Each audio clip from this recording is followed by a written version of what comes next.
मीलू मिश्रा की लिखी कहानी सुनाने जा रही हूँ। शीर्षक है माँ बिन मायका। वही बरामदा है और बरामदे में बिछा हुआ तख्त भी वही है जो आज से कई साल पहले भी हुआ करता था, और उस पर बैठी देविका आज भी अपने मायके से ससुराल जाने को तैयार बैठी थी। पर आज यहाँ के दृश्य के साथ साथ रिश्ते, रिश्तेदार, भावनाएं और सोच सब बदल चुके थे। 2 साल पहले जब वह यहाँ से विदा हो रही थी, तब माँ को बीमार हालत में छोड़कर जा रही थी। जाते जाते बार बार अपनी भाभियों से, भाई से गिड़गिड़ाते हुए कहा था कि माँ की तबीयत की खबर उसे देते रहें। सबने उसे सांत्वना भी दिया था। बाबूजी से भी यही कहकर गई थी वह, पर तबीयत की खबर देना तो दूर, माँ इस दुनिया को छोड़ गई और किसी ने उसे बताने की ज़रूरत नहीं समझी। वह जब भी मायके आती तो माँ उसे इसी बरामदे में या बाहर चौकी में बैठी मिलती। चूँकि उसके आने का समय सुबह का ही होता था और अक्सर वह सर्दियों में ही आती थी, तो माँ कभी अलाव के पास बाबूजी के साथ बैठी हाथ सेकती मिलती, तो कभी चाय पीती या कुछ और काम करती हुई। वह जैसे ही बड़े से गेट पर आकर खड़ी होती तो माँ बाबूजी उसे स्तब्ध होकर ऐसे टकटकी लगाए देखते रहते जैसे उन्हें अपनी आंखों पर विश्वास ही न हो रहा हो। उन्हें लगता कि अगर वो पलकें झपकाएंगे तो वह गायब हो जाएगी। जब उन्हें उसके आने का पूरी तरह विश्वास हो जाता तो माँ अपने घुटनों के दर्द को भूलकर वहाँ से उठकर तेजी से चलकर आने की कोशिश करती। उन्हें ज़्यादा न चलना पड़े, इसलिए वह भी जल्दी जल्दी चलकर माँ के पास पहुँच जाती और उनके गले लग जाती। माँ की बाहों में सिमटकर वह फिर छोटी सी बच्ची बन जाती। मन करता कि अब वह कभी उनसे अलग न हो। फिर माँ उसका बैग उठाने के लिए बढ़ती, पर मैं खुद रख दूंगी ना, तुम परेशान मत हो, कहकर वह बैग उठाकर लाकर बरामदे में इसी तख्त पर रख देती थी। माँ अलाव के पास उसके लिए सूखे पुआल से बना बैठने का आसन रख देती और किसी को भेजकर बहू को चाय नाश्ता लाने को कहलवा देती थी। वह जब तक यहाँ रहती, माँ की दुनिया उसके और बच्चों के आसपास घूमती। वह कभी उसे अकेली नहीं छोड़ती। उसके बच्चों ने कुछ खाया या नहीं, उन्हें कोई परेशानी तो नहीं, उनको कुछ नया खाने का मन तो नहीं। बस हमेशा हर तरह से इसी कोशिश में रहती कि शहर से आई उनकी बेटी और बच्चों को कोई परेशानी न हो। यहाँ घर में सभी हैंडपंप के ताज़े पानी से नहाते थे, पर देविका और बच्चों को पानी गर्म करके नहाने की आदत थी। इसलिए माँ ईंटों को जोड़कर चूल्हा बनाती थी और उस पर इनके नहाने के लिए खुद पानी गर्म करती थी। जब वह वापस जाने की बात माँ को बताती थी कि फलां दिन उसे जाना है, तो वह उसे उदास होकर पहले चुपचाप देखती, फिर कहती, क्या इतनी जल्दी जाना ज़रूरी है? कुछ दिन और नहीं रुक सकती? रिजर्वेशन है माँ, बच्चों की पढ़ाई का भी नुकसान होगा, कहकर वह नज़रें झुका लेती। उस समय उनकी आंखों की बेबस नमी उससे सहन नहीं होती थी। उनकी आंखों में न जाने कैसी गहरी उदासी और शायद उसके लिए कुछ न कर पाने की छटपटाहट होती थी, जो कि देविका को भीतर तक हिला देती थी। एक बार माँ ने कहा भी था कि नाना के खेतों के बिकने के बाद उसे भी 1 लाख रुपए देंगी, और बाबूजी भी यहाँ प्रॉपर्टी में भाइयों के बराबर हिस्सा तो नहीं दे पाएंगे, पर कुछ रुपए ज़रूर देंगे, उसका अधिकार नहीं मारेंगे। तब उसने माँ से कहा था कि उसे कुछ नहीं चाहिए, रिश्तों में प्यार बना रहे, बस यही उसके लिए ज़रूरी है। पर माँ ने कहा, जो जिसका है वो तो देना ही है, हम ज़्यादा तो नहीं कर सकते, पर थोड़ा बहुत जितना कर सकते हैं वो तो करेंगे ही। पर उसने महसूस किया था कि माँ अपने बेटों के सामने उसके अधिकार की बातें नहीं कर पाती थी, कारण वह भी जानती है कि गाँवों में आज भी बेटियों को मायके की ज़मीन जायदाद में हिस्सा नहीं दिया जाता।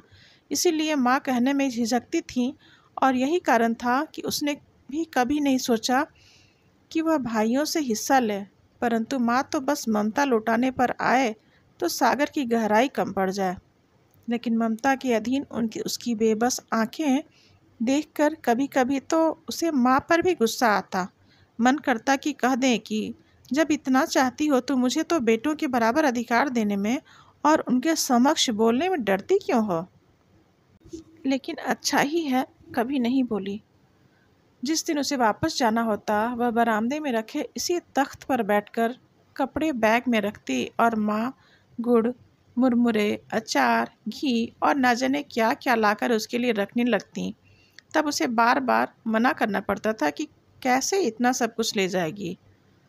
उनका वश चलता तो वह गेहूँ, चावल, दाल भी बांध देती। उसी तख्त पर बैठी बहुओं से सामान मंगवा कर रखती जाती। कभी कभी हाथ जहाँ के तहाँ रुक जाते और उसे एक टक देखने लगती, जैसे उसकी छवि को आंखों में बसा लेना चाहती हों। फिर बाबूजी के दिए पैसे तो उसे देती ही थी और अपने पास जोड़ कर रखे 4-5 हज़ार रुपये उसे और देती। उस समय उन्हें देखकर ऐसा लगता जैसे वह अपनी बेटी को न जाने क्या क्या और कितना दे देना चाहती हैं, पर फिर भी उन्हें कम लग रहा है। उसके बच्चों को गांव के कपड़े पसंद नहीं आएंगे, इसलिए उनके कपड़ों के पैसे अलग और आशीर्वाद के पैसे अलग से देती थीं। गांव में रहते हुए भी वह अपनी बेटी, दामाद और उनके बच्चे के लिए खुलकर खर्च करती थीं। उसे लगता है शायद यही कारण होगा कि भाइयों ने माँ की बीमारी की खबर उसे नहीं दी कि कहीं माँ ने उसे वह सब देने की बात कर दी जो वो देना चाहती हैं। तो ऐसी स्थिति में वह मना नहीं कर पाएंगे, इसलिए उसको न बताने में ही भलाई समझा। उसे किसी अन्य से उनकी बीमारी की खबर मिली और वह भागती चली आई थी। भाई ने तो जब से भी फ़ोन पर बात होती थी, माँ ठीक है, वह ऐसा ही कहता और उनके आसपास होने का बहाना बनाकर बरामदे में बात करवाने का वादा करके फ़ोन रख देता, फिर दोबारा फ़ोन ही नहीं करता था। माँ इस दुनिया को छोड़ गई, पर उनके भाइयों ने उसे बताने की आवश्यकता नहीं समझी। उनकी 13वीं से 2-3 दिन पहले उसे पट्टीदार के ही किसी अन्य सदस्य ने फ़ोन करके बताया, अन्यथा वह इस बात से अनजान ही रहती कि अब उसके सिर से ममता का साया हट चुका है। वह बहुत तड़पी थी, जितनी माँ के जाने से रोई थी उतना ही अपनी उपेक्षा के दर्द से बिलखी थी। जमीन जायदाद, धन दौलत तो उसे कभी चाहिए ही नहीं थे, पर उससे तो उसके बेटी होने का अधिकार भी छीन लिया गया था और वह कुछ न कर सकी। उसने फैसला कर लिया था कि अब वह कभी नहीं जाएगी वहाँ। आखिर अब उसका है भी वहाँ क्या। माँ थी, वो चली गई। फिर क्रोध थोड़ा शांत हुआ तो उसने खुद को समझाया कि बाबूजी हैं, उसे जाना चाहिए उनके पास। आखिर वो भी तो अकेले हो गए होंगे, पता नहीं उनकी कैसी हालत होगी। और उनसे पूछना भी तो है कि भाइयों ने नहीं बताया तो वो भी तो बता सकते थे। वह बाबूजी मिलने अकेली आई और जब उन्हें अकेले इसी तख्त पर लेटे पाया, उसे देखते ही बाबूजी रो पड़े और उन्हें फूट फूट कर रोते देख देविका खुद को भी नहीं रोक पाई, वह भी रो पड़ी। बाद में उन्होंने कहा कि उसके भाइयों ने उनसे झूठ बोला था कि उन्होंने उसे माँ के गोलोक गमन की सूचना दे दी थी। उनको तो यही लगता था कि देविका सब कुछ जानने के बाद भी नहीं आई। उसने सभी को दोषी ठहराते हुए पहली बार कठोर शब्दों में फटकारा था। पहली बार घर की बड़ी बेटी होने के अधिकार से डांटा था और तब किसी ने फ़ोन खराब होने और किसी ने फ़ोन नंबर न मिलने के अविश्वसनीय बहाने बनाए थे। देविका को माँ के बगैर घर काटने को दौड़ता महसूस हो रहा था। हालांकि अब तो उसका एक भाई भी पुराने वाले घर से यहीं इस नए घर में रहने लगा था, ताकि रात को बाबूजी को अकेले न रहना पड़े। तब भी देविका के लिए एक एक दिन काटना मुश्किल हो रहा था। जैसे पहले माँ उसका ख्याल करती थी, इस बार बाबूजी ने रखा और उन्होंने भी वही दोहराया जो माँ कहा करती थी कि उसे उसका अधिकार मिलना चाहिए। उन्होंने कहा कि वह माँ की अंतिम इच्छा ज़रूर पूरी करेंगे और उन्होंने मौसी के बेटे से इसकी बात भी कर ली है। देविका को महसूस हुआ कि उसके बाबूजी के स्वभाव में पहले से कितना अधिक परिवर्तन आ गया है। माँ के रहते वह कभी नहीं पूछते थे कि उसने खाना खाया या नहीं, उसे किसी चीज़ की आवश्यकता तो नहीं, या शायद ज़रूरत ही नहीं पड़ी। उन्हें पता होता था कि माँ खुद से पहले उसका ध्यान रखती थी और अब माँ के अभाव में वह माँ के हिस्से की जिम्मेदारी भी स्वतः निभाने लगे। शायद उन्हें अपने बहू बेटों की लापरवाही का भी बोध था, इसीलिए वह ज़्यादा सजग हो गए थे। वापस जाने का समय आया तो फिर वही बरामदा और वही तख्त, पर वहाँ जल्दी जल्दी उसके लिए ज़्यादा से ज़्यादा चीज़ें देने को ललायत माँ नहीं थी। बाबूजी उससे 2 कदम की दूरी पर कुर्सी पर बैठे थे। वह अपने कपड़े बैग में रख रही थी। पास ही दोनों भाभियाँ खड़ी थीं, पर आज उसे भेंट में देने के लिए उनके पास चंद रुपयों के अलावा कुछ न था।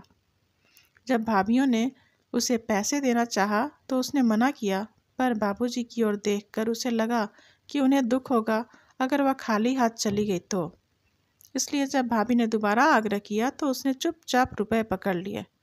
फिर बाबूजी ने भी अपनी जेब से रुपए निकाल कर दिए तो उसे माँ की वही आदत याद आ गई, जब वह उनके लिए दिए पैसों में से अपने पास से भी मिलाती फिर देती थी।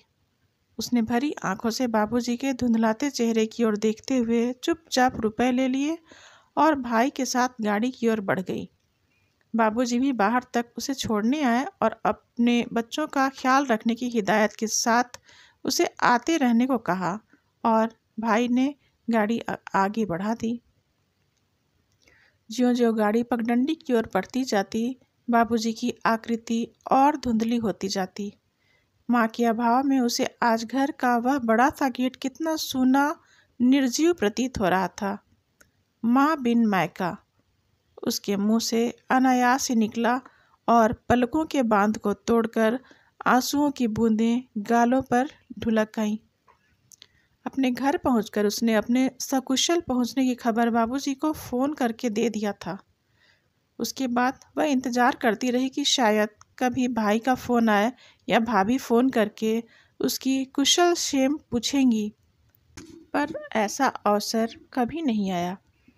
उसने भी सोच लिया कि अब वह भी फ़ोन नहीं करेगी, पर दूसरे ही पल बाबूजी का मुरझाया चेहरा ध्यान आ गया और उसने सोचा कि आखिर इसमें उनकी क्या गलती हो सकती है। उन्हें तो शायद नंबर भी नहीं पता होगा, और ऐसा ख्याल आते ही उसने अपने बाबूजी के मोबाइल पर ही फ़ोन किया और फिर काफ़ी देर तक उनसे बात की। उसका फ़ोन आने से बाबूजी भी बहुत खुश हुए, जैसे पहले माँ होती थीं। अब तो वह फ़ोन पर उससे घर परिवार और फसल की बातें भी करने लगे थे, जबकि पहले वह उसके बारे में माँ से ही पूछा करते थे। उससे तो बस हाल चाल पूछकर फ़ोन रख देते थे। अब देविका का नियम बन गया था कि हफ्ते 10 दिन में एक बार बाबूजी को फ़ोन ज़रूर कर लेती थी और उनसे बात करके उसे तसल्ली मिल जाती थी। बीच में कई बार तो ऐसा भी हुआ, जब उनका नंबर नहीं लगा तो उसने अपने भाई की मोबाइल पर भी फ़ोन करके बाबूजी से बात की, परंतु कभी भी उसके भाइयों या भाभियों ने उसे अपनी तरफ से फ़ोन करने की औपचारिकता भी नहीं की। समय अपनी गति से बढ़ता रहा और एक समय ऐसा भी आया जब उसने अपने बाबूजी को फ़ोन किया, पर उन्होंने फ़ोन नहीं उठाया। उसने सोचा शायद फ़ोन दूर रखा होगा, इसलिए पता नहीं चला होगा, वह बाद में कर लेगी। परंतु कुछ घंटों बाद फ़ोन करने पर फिर उन्होंने नहीं उठाया। उसे उनकी कही बात ध्यान आई कि पहले भी कई बार उनको फ़ोन की घंटी धीमी होने के कारण सुनाई नहीं पड़ी थी। तब उसने ही चाचा के लड़के को फ़ोन किया था कि बाबूजी के मोबाइल में वॉल्यूम बढ़ाने को कहा था। उसके बाद तो कभी ऐसा नहीं हुआ कि फ़ोन न उठाया हो। शायद इस बार भी ऐसा ही कुछ हुआ होगा। उसने अपने भाई को फ़ोन किया कि वह उनसे उनकी बात करवा दे, तो भाई ने कहा कि वह कहीं दूर किसी और गांव में आया हुआ है, घर पहुंचकर बात करवा देगा। फिर वह इंतज़ार करती रही, पर उसके भाई का फ़ोन नहीं आया। इसी प्रकार कभी वह खुद फ़ोन करने की कोशिश करती और कभी भाई से बात करवाने को कहती, और वह नए नए बहाने बनाकर टाल देता। लगभग 1 महीना हो गया, पर देविका अपने बाबूजी से बात नहीं कर पाई। अब उसको बेचैनी होने लगी थी कि कहीं उनकी तबीयत तो खराब नहीं हो गई। इन लोगों ने तो माँ के देहांत की खबर भी नहीं दी थी, तो अब कहीं नहीं नहीं, मेरे बाबूजी को कुछ नहीं हो सकता, वह बिल्कुल स्वस्थ होंगे। वह अपने मन को बहला लेती।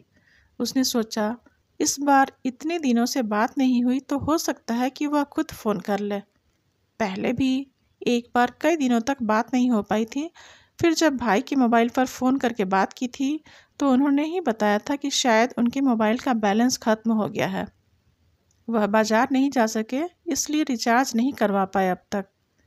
तो देविका ने तुरंत ऑनलाइन उनका मोबाइल रिचार्ज करवा दिया था और उनको उन्हीं के मोबाइल पर फ़ोन करके बताया कि अब उन्हें रिचार्ज के लिए कहीं दूर जाने की ज़रूरत नहीं। बाबूजी बहुत खुश हुए थे। हो सकता है कि इस बार भी कुछ ऐसा ही हो, पर फिर भी बहुत समय हो गया। इसी उधेड़-बुन में 2-4 दिन और निकल गए और अब देविका ने गांव जाने का फैसला कर लिया। उसने ट्रेन के रिजर्वेशन करवाने के लिए अपने पति से कहा कि जितनी जल्दी का टिकट मिल सके वो बुक करवा दें, पर शायद किस्मत को कुछ और ही मंजूर था। दोपहर के 3 या 4 बज रहे थे कि देविका का मोबाइल बज उठा। उसे लगा बाबूजी का फ़ोन होगा। उसने तुरंत उठा लिया, पर अनजान नंबर देखकर फ़ोन काटने ही जा रही थी कि शायद कोई काम का फ़ोन हो। यही सोचकर उसने फ़ोन उठाया और उसके हेलो बोलते ही दूसरी ओर से उसके चचेरे भाई की आवाज़ आई और उसने बताया कि बाबूजी उसे छोड़कर हमेशा के लिए जा चुके हैं। वह निश्चिंत होकर बैठ गई।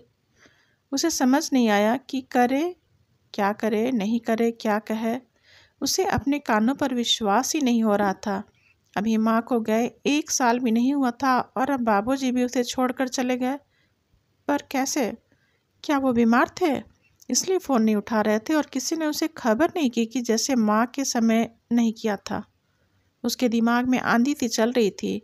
जीभ मानो तालू से चिपक गई। वह बहुत कुछ बोलना चाहती थी पर होंठ हिलकर शांत हो गए।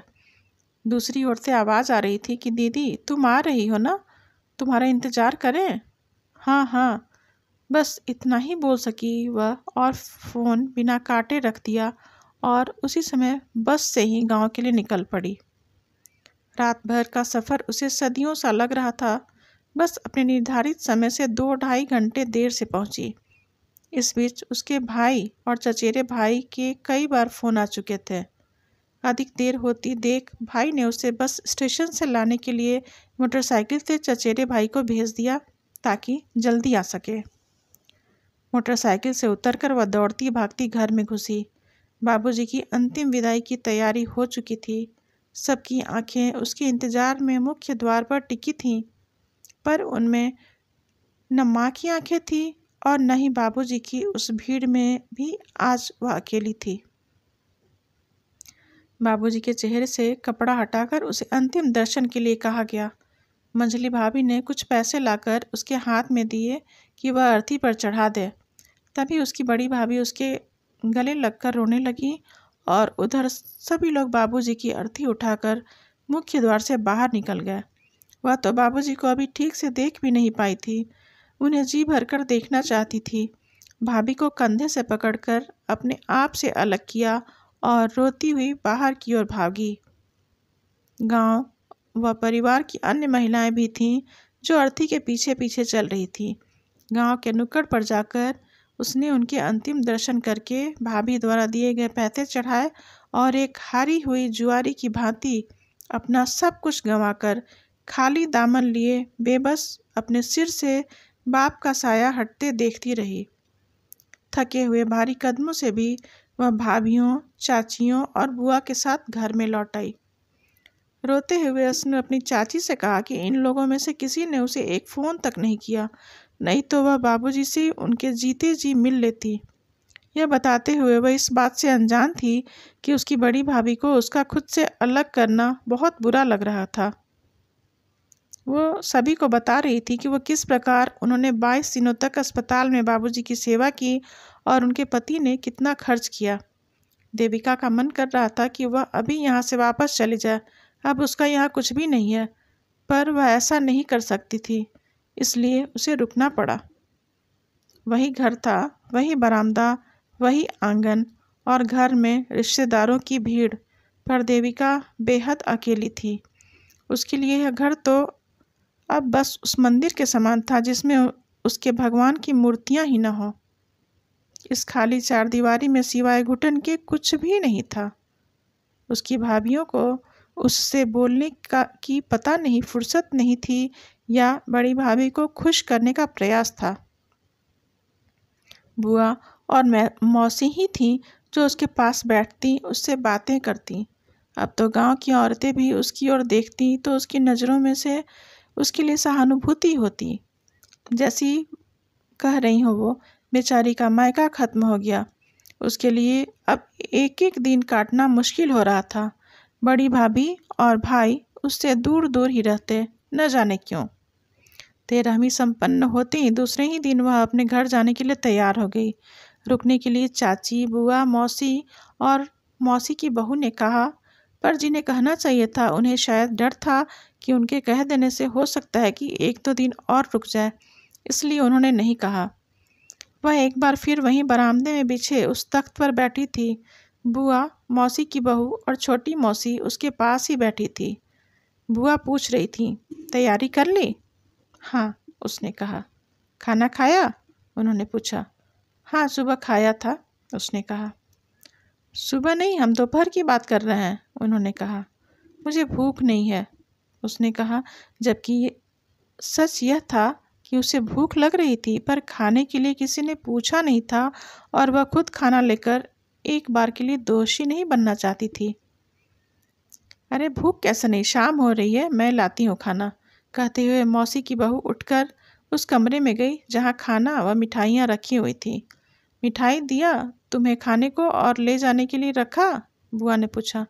नहीं, मैं कुछ नहीं ले जाऊंगी। अरे कल तक बाल्टी भर भर कर मिठाइयाँ थीं, बड़ी वाली के मायके वाले गए तो पता नहीं कि उसने सारी वहाँ भेज दी या फिर कहीं छिपा दिया, पर कमरे में अब कोई मिठाई नहीं है, मौसी की बहू ने बाहर आते हुए कहा। भाई बड़ी चालाक हैं ये बहुएं, कोई खा न ले इसलिए छिपा दिया और अपने मायके वालों को ही देंगी।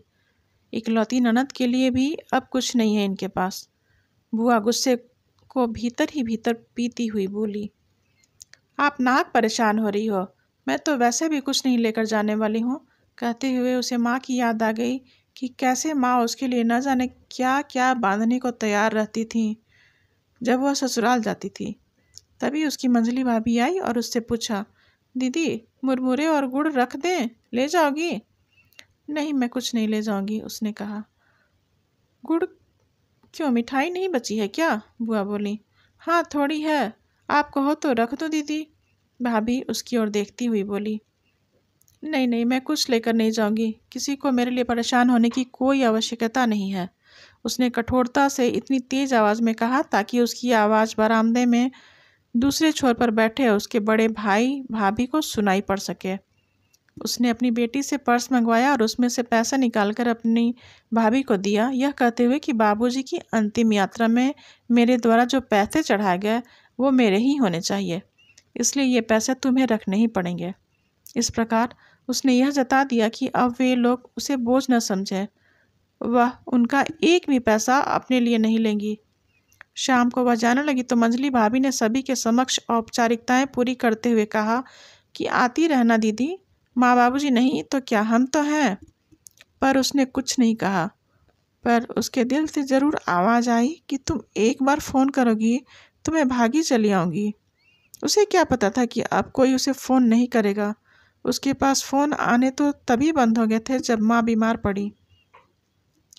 आज उसकी आंखें फिर भर आईं, चाह कर भी वह अपने आंसू रोके न सकी, पर वहाँ कोई नहीं था जिसके कंधे पर वह सिर रख कर रो पाती। उसने तुरंत हाथ में पकड़े रुमाल से अपना चेहरा साफ किया और बाहर आई। घर की चौखट से बाहर पैर रखते ही उसे लगा कि अब उसका मायका खत्म हो गया। उसका बचपन, उसकी जवानी, सब पीछे उस चारदीवारी में छूट गया। बस अगर कुछ रह गया है तो वो यादें। अंतिम बार वह जी भरकर अपने जीवन के उस हिस्से को देख लेना चाहती थी जो कल से उसके लिए अनजान हो जाने वाले हैं। देविका भाई की गाड़ी में बैठ गई और गाड़ी चल पड़ी। वह तब तक अपने उस घर को अपनी आंखों से दूर होते हुए देखती रही जब तक कि गाड़ी गांव के आखिरी छोर के नुक्कड़ तक पहुंचकर मुड़ नहीं गई। उसका मन बार बार कह रहा था कि वह गाड़ी से उतरकर भागकर वापस जाए और अपने घर की दीवार से लिपट जाए। मन उस घर की माटी को चूमने को मचल रहा था जिसमें उसके माँ बाबूजी की खुशबू बसी है, पर यह इच्छा अब सिर्फ उसकी कल्पनाओं में ही पूरी हो सकती है। भाई उसे बस स्टेशन पर छोड़कर वापस जाने लगा।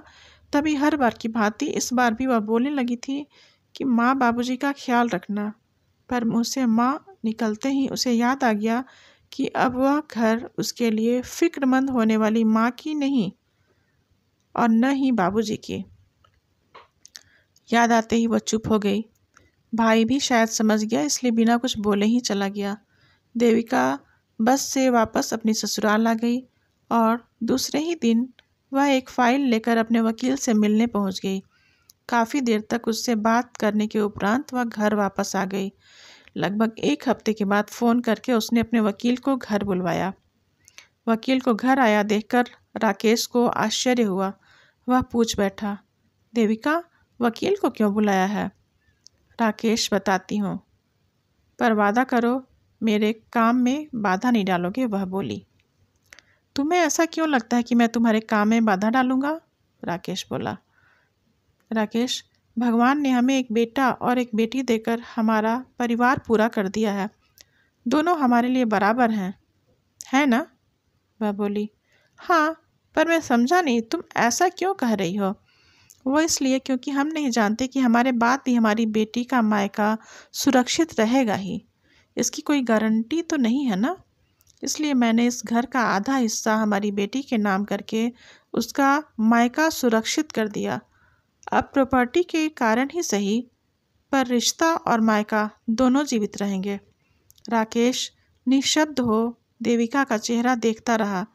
इस समय उसके चेहरे को देखकर यही अनुमान लगाना मुश्किल था कि उसके मन में क्या चल रहा है। वह भाव शून्य सी फाइल के पन्ने पलट पलट कर देख रही थी। कहानी समाप्त। कहानी अगर पसंद आए तो इसे लाइक, सब्सक्राइब और शेयर ज़रूर करें।